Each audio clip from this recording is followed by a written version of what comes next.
herbal tea, so it's not actually from a massive night out. So today we are, first of all, introduce myself. I'm Eloise, I'm head of corporate digital at British Land. For those that don't know British Land, and I'm very excited if the interns from British Land are here, we are a property developer. We are listed on the FTSE 100, and we have properties which are mainly offices and retail, sort of across the country. We have a lot of offices here in London, such as Regent's Place or Broadgate or Paddington Central, and then lots of retail assets across the country, such as Meadowhall in Sheffield or Glasgow Fort up in Scotland. Specifically, what do I do, and I guess why am I here today, is I'm head up the corporate digital function, and that means that as my role is I'm responsible for protecting and enhancing our corporate reputation online, which means making sure that people hear what we want them to hear about the business, and then we figure out if there's other stuff being said and what we can do to improve what anyone's saying or hearing, or making sure they hopefully hear the sort of true stories about what we're up to and all the good stuff British Land does. Traditionally, we would do this via press releases or shareholder meetings or community events, etc. But we also do this digitally, which is through our website, which is britishland.com, if you get a sec to have a look, or our social media channels, which we are active on Twitter, Instagram, LinkedIn, as well as a few other channels. Our assets also would have our assets such as Meadowhall or Drake Circus in Plymouth. They also have all their own digital platforms as well, which is where you would find out about shopping centre opening hours and retailers, etc. I think I'm not going to teach you to suck eggs, but we all know that over the past few years, social media has become increasingly important, and this is true of the corporate world as much as the rest of the world. And then as COVID kicked in, we suddenly realised, like, flip, this is a really great way of talking to all of our different audiences. In fact, it's probably the only way we could talk to all our different audiences is via digital. We can't go and speak directly to all our shareholders, all our communities, all our employees. We can't do that on a one-to-one basis, but digitally we can. So corporately, it's super important, but it's exactly the same for people as well. So your profile online is as important as it is for the corporate, if not more so. And this is the same whether you are someone like me, further along in your career, or perhaps people who, like you, are at the start of your career, start of internships. We can present ourselves to a lot of people via digital channels. I'm not going to talk to you today about how you present yourself on other channels, such as whether that's TikTok or whether that's Snapchat, whatever those other channels are. I'm sure you're kind of more than aware of keeping those profiles how you want to present yourself. Today, we're going to talk about LinkedIn because it's the main one for professional networking.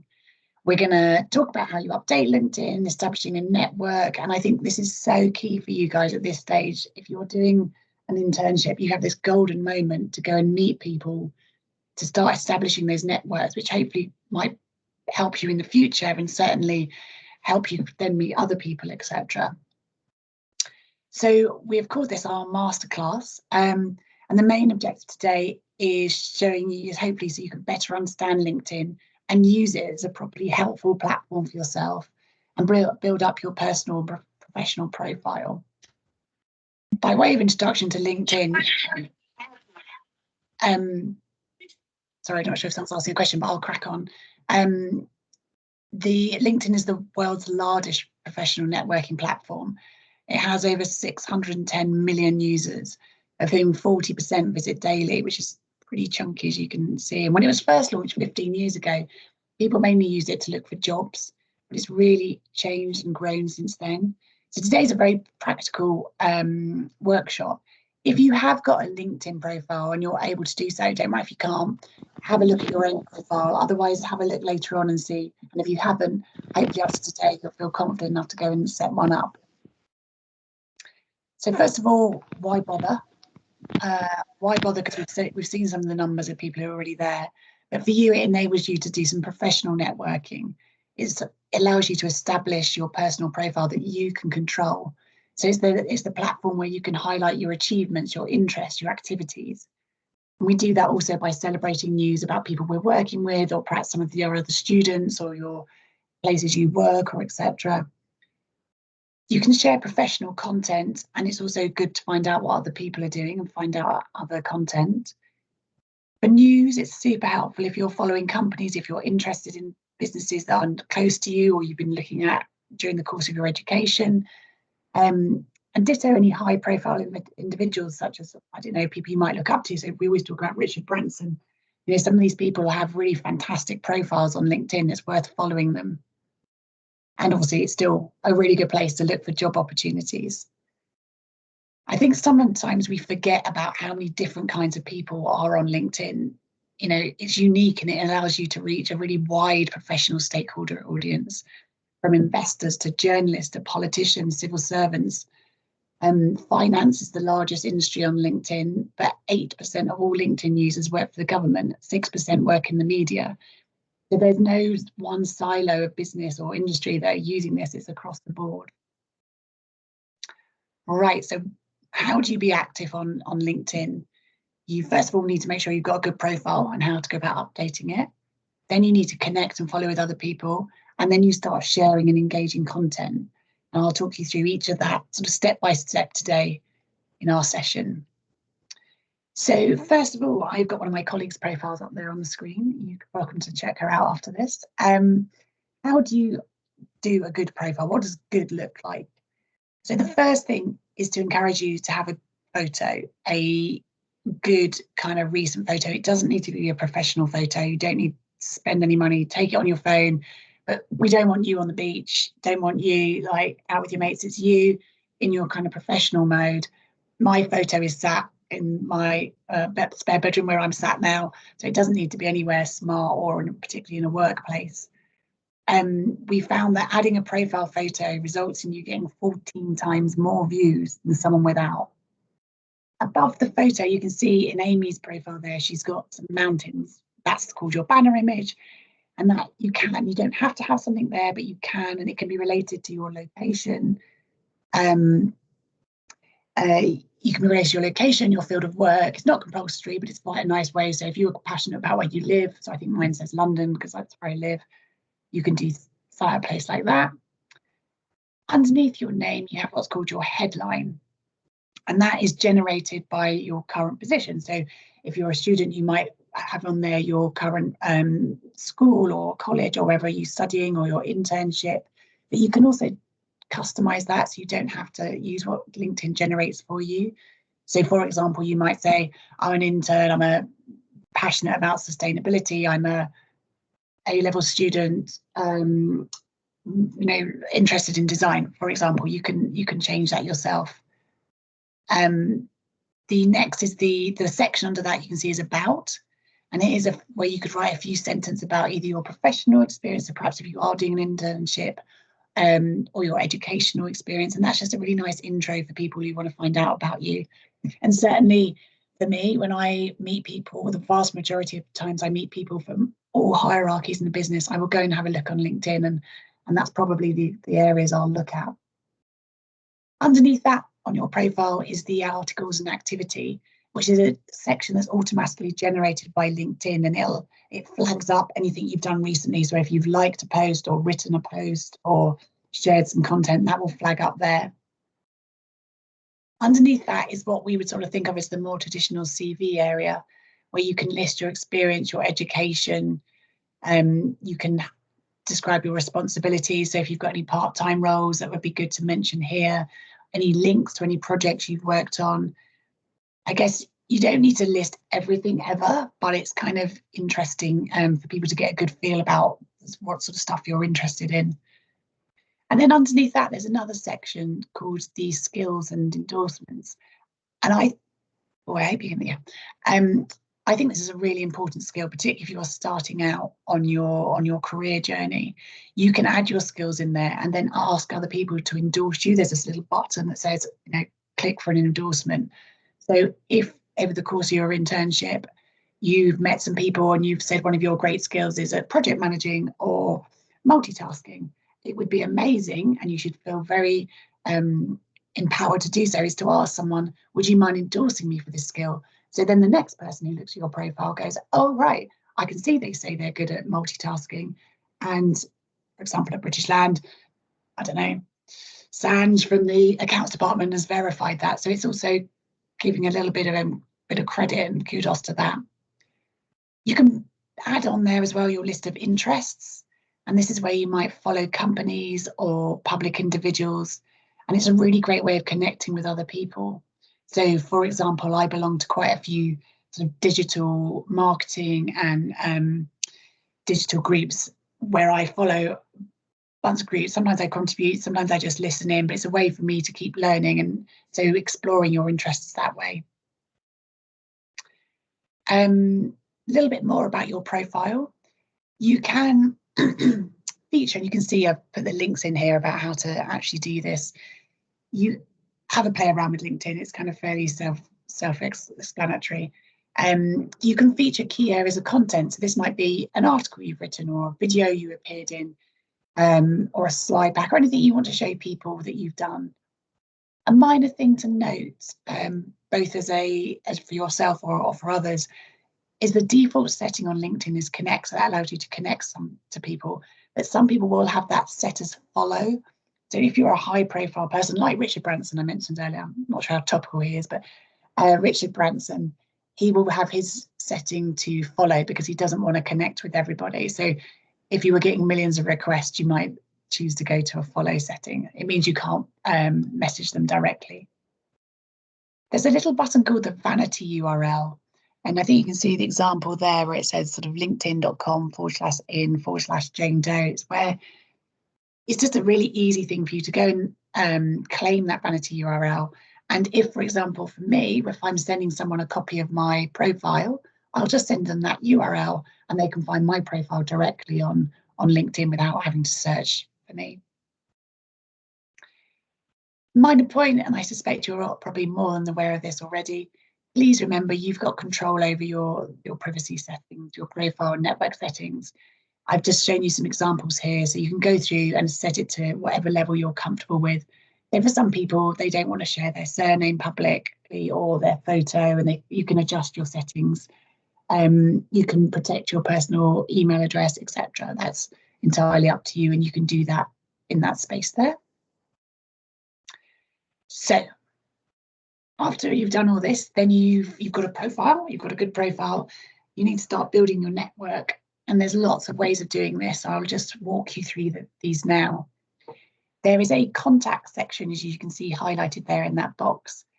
And you can add email contacts in. We discourage hugely from people adding all their Outlook contacts. You don't want every man and dog that you've ever met to be connected with on LinkedIn. That's one way of doing it. But also, and perhaps in some ways is a bit easier, you can use the search bar up here. And I've used the example of our company, British Land. And it's a really easy way to find colleagues or contacts. So, for example, the British Land interns on this call may, towards the end of their internship or a week or two before the end, just start putting in British Land and seeing who they've connected with during their period and just connecting with them then on LinkedIn. So you can search by people's names or companies. You can search by British Land and just see all people that work there. Obviously, that's the same for any other company. I'm just going to keep talking, and then Anthony, you can either interrupt me if there's any urgent questions, or we'll just wait at the end and run through them at that point, because I can't see if there are any. Yeah, sure. Perfect. So joining groups, this is what I mentioned earlier. This is a really excellent way to demonstrate that you're interested in an industry, you want to participate in an industry, and to identify helpful connections to expand your network or build relationships. And as I said before, they're a great way of sharing key content. It's one of the ways I find out about what's going on in the digital world. So you can look for groups in that search bar again. So British Land, we might look for corporate real estate, or if you're interested in sustainability or graphic design, have a search through and you might find some interesting groups in there. So, got our rockstar profile, we're managing our contacts. What should we do next?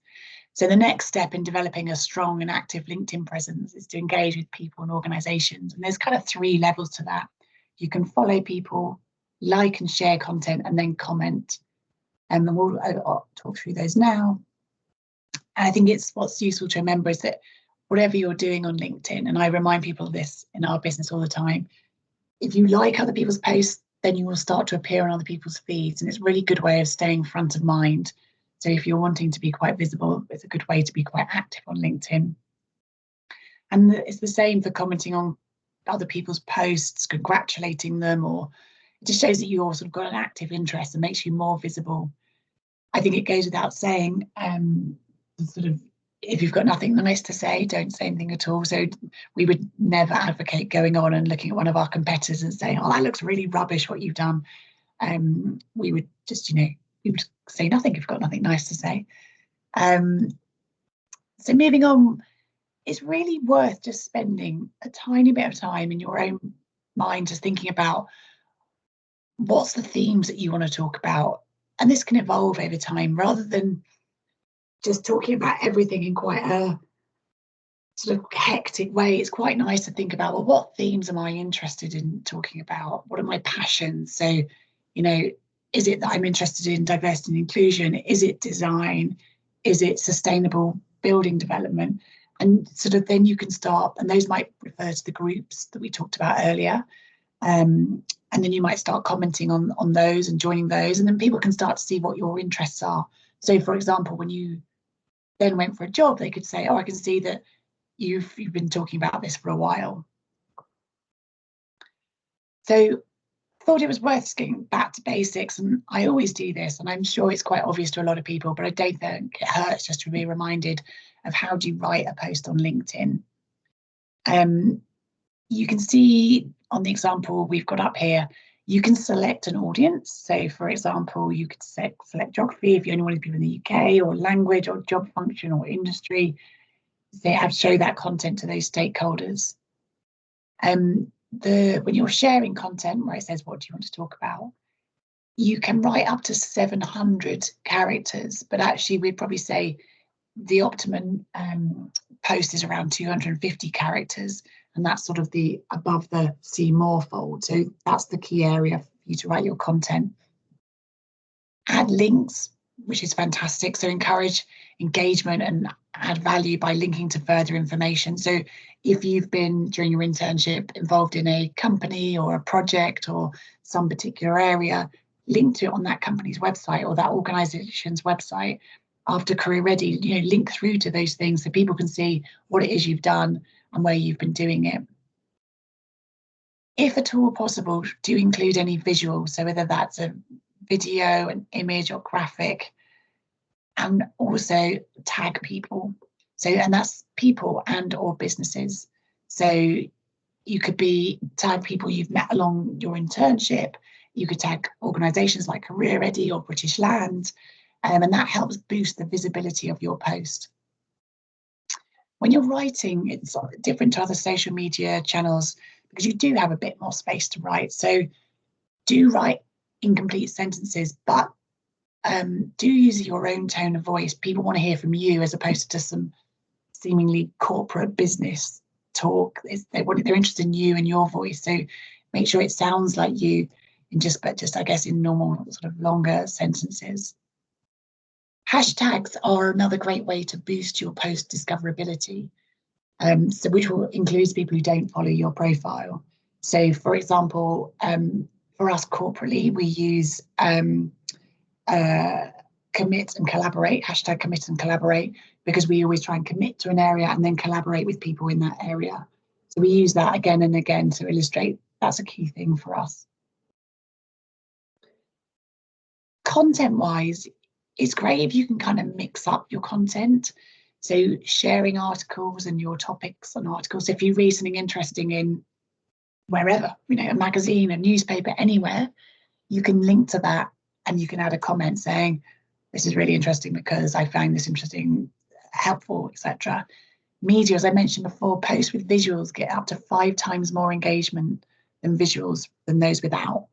So if you can find an image to use, if you are talking about Career Ready, you might use the logo or an image that Anthony shared before, whatever you've done on your projects. be personal. By this, we mean use the first person. So I think this, I'm really proud of, or for example, because we want to hear from you and your connections are interested in your personal view. I've just given some examples of some of my colleagues here about where they've done quite a good job. So this is one of my colleagues, Claire, who shared a piece of content about some Burger King sponsorship. And she works in marketing and she thought it was really great marketing. So onto LinkedIn, she has shared someone else's article and just added her comment on it and made it relevant and is interesting. And it's a really nice way to show Claire's got her finger on the pulse. She knows what's going on. She knows what good marketing looks like. She's the sort of person I should speak to about marketing. Another colleague here, one of our senior leaders in the business, and it's worth noting that actually that senior leaders in businesses use LinkedIn just as much as people who are less senior. It's across the business. So the more people that use it, the better. So here is one of our colleagues who shared someone else's article, and she's doing so because it helps demonstrate that she's somebody you can turn to who's an expert in her field.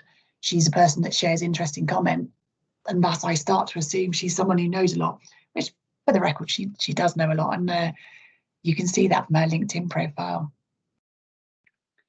If you wanted to promote an event, so like today, for example, if you were attending a conference or listening into a conversation online, it's a really great thing to share on LinkedIn because it shows what you're interested in. So if you were speaking at it or if you were just listening in, and you might then connect with the people who are talking. You can engage with the content, connect with people who are also involved in there, maybe the people who are speaking. And I've certainly done that. I've gone to talks and connected with people afterwards who I thought were really interesting.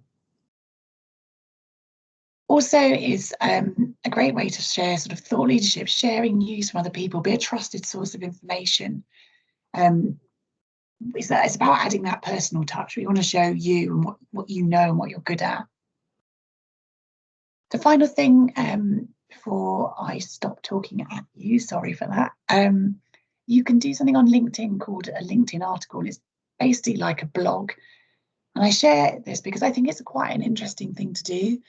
It's a bit, 500 to 700 words, it's longer.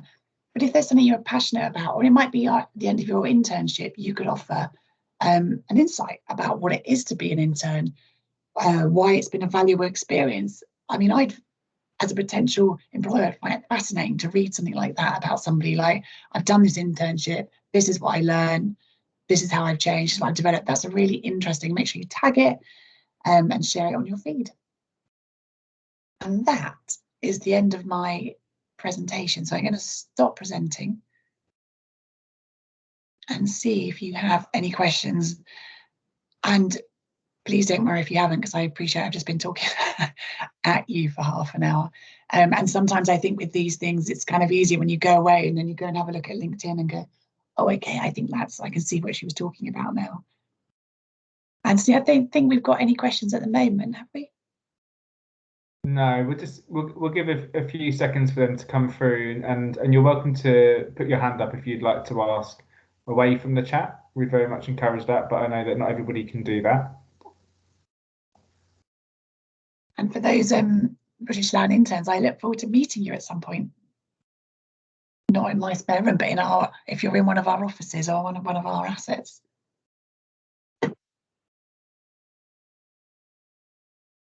It's always the first question that people are shy on. No, please, and honestly, don't worry. Oh, look, someone in our HR department, how lovely. I'm just gonna have a look. Hi, is it Elena? Leo, would you recommend making posting if you do not have many connect? 100%. Really, really good question, Leo. I think that's a brilliant idea, because you have to sort of build up your profile so that when people do connect with you, they can see what sort of person you are and what you're interested in and what you're doing and where you're studying and if you've got an internship. I think it's a fantastic question, and I would hugely recommend you do, because I think the connections build up over time. So I don't actually know how many connections I've got, but quite a lot of connections. And anybody who wants to connect, do feel free to connect with me afterwards. The more people you connect with, the more your network grows. It's a snowball effect. So, but when I look at people to connect with, I think, what's the sort of thing are they talking about? So do have some kind of content on there already. Thank you, Leo. It's a really good question. Alessia, do you need to write LinkedIn profile in first or third person? Oh yeah, great. We in fact had a big debate about this, because in a CV, or sometimes you would say, oh, she is really good at doing this, but no, we would say do it in the first. So do it as I am doing this. I'm really proud. We'll also sometimes talk as we. So if you were doing a group activity you wanted to talk about, it's worth, including tagging your people you've been working on a group activity with, but also use first, because own that success, own what you've done well. It's you that's created that bit of success, or it's you that's done that work, or it's you that's done that project or internship. So do use the first person there. Oh, Mahir, good question. What are the key benefits of LinkedIn? Well, I'll have to test myself here. First and foremost, it's just about connecting with people that you might not otherwise do so. There's certainly the people I'm connected with on LinkedIn, I may have met them over the time, but not necessarily. And I think we all recognize it as a really good way to meet other people that we might not physically meet, that we might not meet in real life. So it will help you connect with people, but there's also a really good learning piece there. So, if you follow organizations you're interested in, or, for example, I don't know if our British Land interns do follow us, but if they don't, I would definitely start following us, because you'll find out stuff that we're up to as a business. And then it helps you when you're having a conversation with someone. Oh, I saw you were doing X, Y, and Z. So it's sort of also quite a low effort way, if I'm honest. And I'm a big fan of things that have a good return on versus the amount of effort. So here, in terms of the benefit, you do a profile, get it how you want it, more or less. You can change it any point because it's digital. It's a really nice, easy way to go back in and keep changing it, updating it. Don't feel scared of it, because I think sometimes people think I've got to get it right. You don't. Get it as best as you can get it, and then go back and look at it in 6 months' time, 3 months' time, and then updating it and connect with some other people. It'll just help keep growing. Gabriella, as an A-level student, what do you think we could upload and post on a regular basis? Oh, fantastic question. I think it's what are you interested in? So having a look round and thinking either, right, my A-level subjects are X, Y, and Z.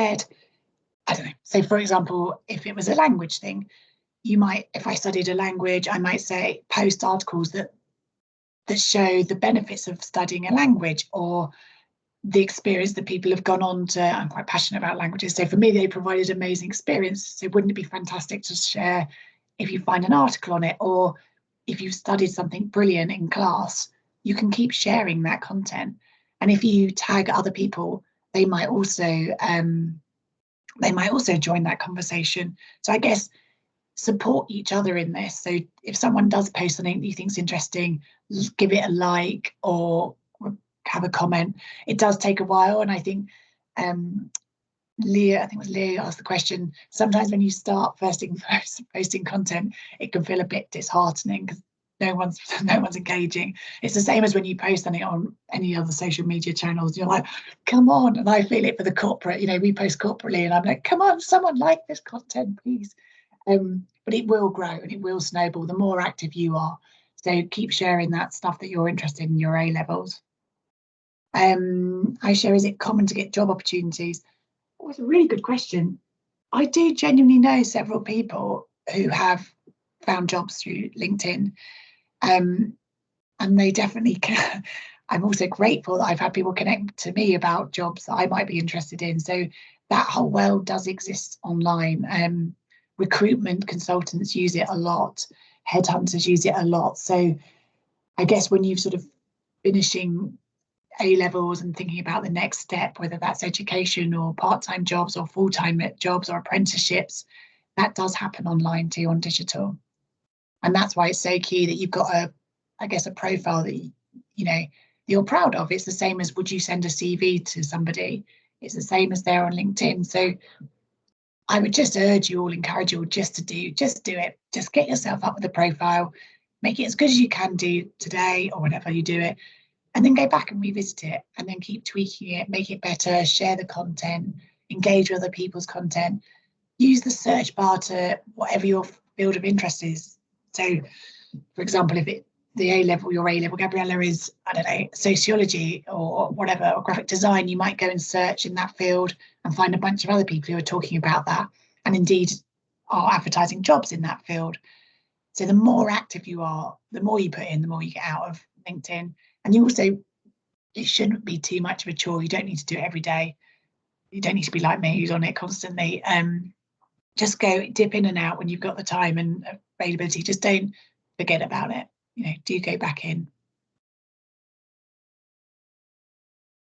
Thank you. No more questions at the moment. Do shout if you've got anything else. I will happily chat on for ages about this stuff. I'm really passionate about it. It's such an amazing way to connect to other people, whether that's on LinkedIn, whether it's Twitter, whether it's Instagram. And I guess it's just being authentic, be yourself, so that when someone meets you for the first time, if you went for a job interview or for a university interview and they've looked at your LinkedIn profile, they go, oh yeah, that is the person that I've seen online.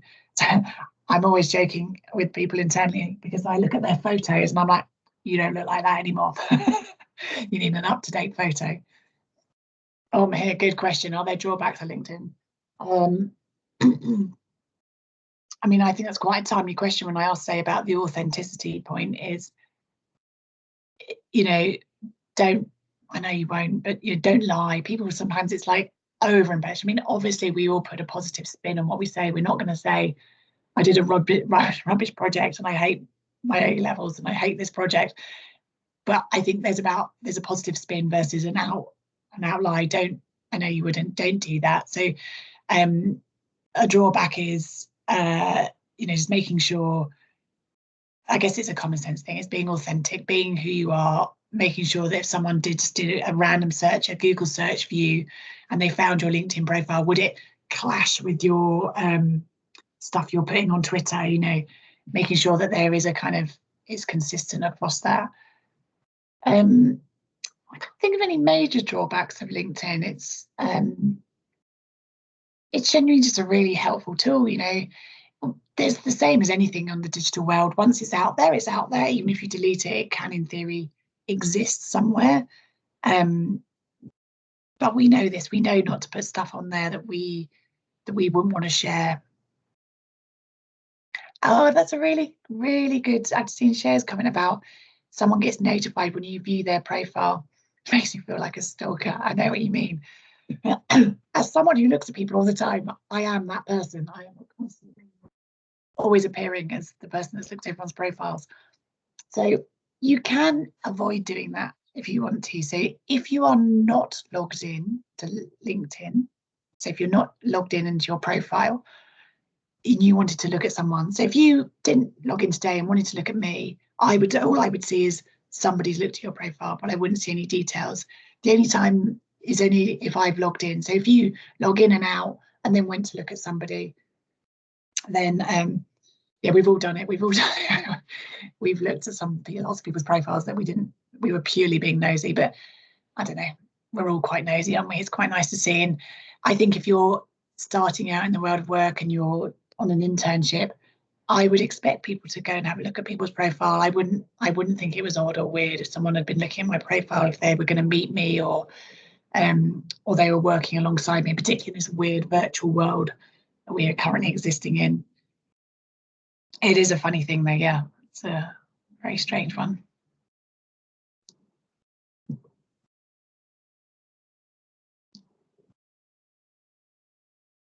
Any more? But thank you. It's been some really great questions so far. You've got me on my toes. Brilliant. Thank you so much for your time today. I really appreciate that. Lots of great advice about LinkedIn. I certainly took away a lot of top tips, particularly around being able to log out and hide yourself online. That was a good one. And so for the students, you're all on the Career Ready programme, doing lots of different things. So make sure that you include those on your profile as well. That's probably a good place to start if you're thinking about, oh, do I have enough work experience to put on there? But you definitely do. Even by being on this call today, you can be sharing about that. And Eloise kindly said that you can connect with her directly or to look at British Land a bit more. So, you know, you've got some homework to do there if you want to take this seriously. So thanks, Eloise, so much for your time. I know that some people might be on internships and I'm sure you've got a busy day too. So we'll give you 20 minutes back.